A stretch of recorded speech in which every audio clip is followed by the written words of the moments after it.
a lovely day. What happens when you watch a movie that takes place in Detroit, has your current favorite artist who's from Detroit as a guest performance, and one of his songs are in the movie? Well, you wear one of his concert shirts in the review. Motor City, let's see.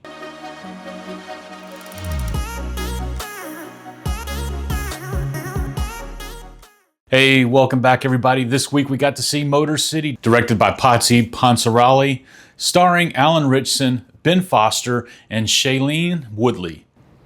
So, Motor City is a 1970s Detroit revenge thriller about John Miller, an ex-con who was framed by a gangster and now fights his way through the city's underworld to reclaim his life and to settle the score. The film opens up with a gritty, stylized tone, no dialogue, just Detroit's heartbeat, the hum of engines, and the pulse of rock driving the story forward. From the first frame, you know exactly what kind of world you're stepping into. And once you're in that world, the movie makes it clear. It's gonna tell this story a little differently. Motor City is one of those films that doesn't try to be the same old. It tries to be different. With only a couple spoken lines in the entire runtime, the film leans completely on its visuals, its soundtrack, and the action to tell the story. It plays like a gritty 70s Detroit revenge track, almost like watching rock-driven music videos stretching into a full narrative. And honestly, the style is what makes it work. And that style shows up immediately in the way the movie looks. The cinematography drops you straight into 1970s Detroit. From the 8 tracks to the cars rumbling down the street, it feels like sliding into the backseat of your grandparents' old ride. The movie doesn't explain itself with dialogue. The movie explains itself with pictures. Every frame is gritty, lived in, and error accurate, and the visual storytelling does all the heavy lifting. And speaking of storytelling, the soundtrack is doing just as much work. Third Man Records isn't just part of the movie, it's part of the whole movie's DNA. The soundtrack doesn't sit in the background, it drives the entire experience. If Detroit rock is your thing, this film will hit the sweet spot. Jack White makes an appearance. His fingerprints are all over the tone, his pacing, and the attitude of the film. That attitude carries straight into the action. Alan Ritchson brings a grounded, believable performance. His character gets hurt, actually hurt, and you feel it. He's not dodging bullets like a superhero. He's fighting through the mess like a real person. The action is rough, human, and intentionally imperfect, which makes every hit land harder. And with so little dialogue, the action has to pick up the slack. Alan Ritchson doesn't need to say any words to express the thirst for revenge that he has. It's all in his face, his posture, and the way he moves through every scene. Ben Foster especially nails the role you're supposed to dislike, and he leans into it with exactly the right energy.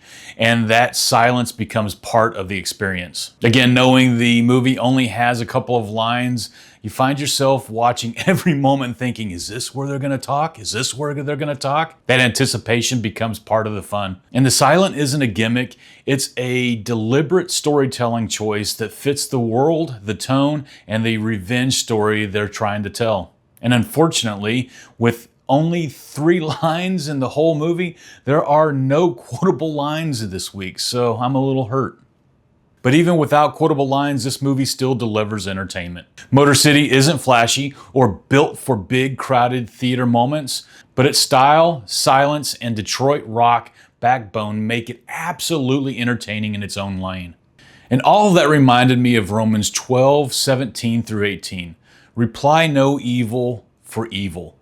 If possible, so far as it depends on you, live peaceably with all. Motor City shows a man consumed by revenge, and Scripture steps in with a different path. John Miller takes justice into his own hands, but Romans reminds us that the righteous way isn't payback, it's restraint, peace, and refusing to mirror the evil done to you. The movie shows the human response, the verse shows us the Holy One.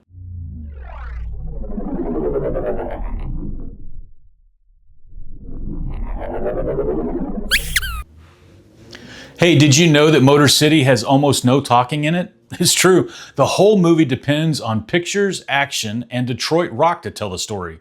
The script was written way back in 2009 and sat on a special Hollywood list called the Blacklist, where strong scripts wait to be picked up. It moved around for years with different actors attached to it before they finally settled on Alan Ritchson. And here's something cool. Motor City just didn't show up in theaters.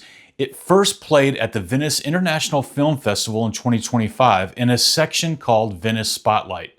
So the quiet, gritty revenge movie actually had a pretty good start before anyone saw it in the US. Now you know.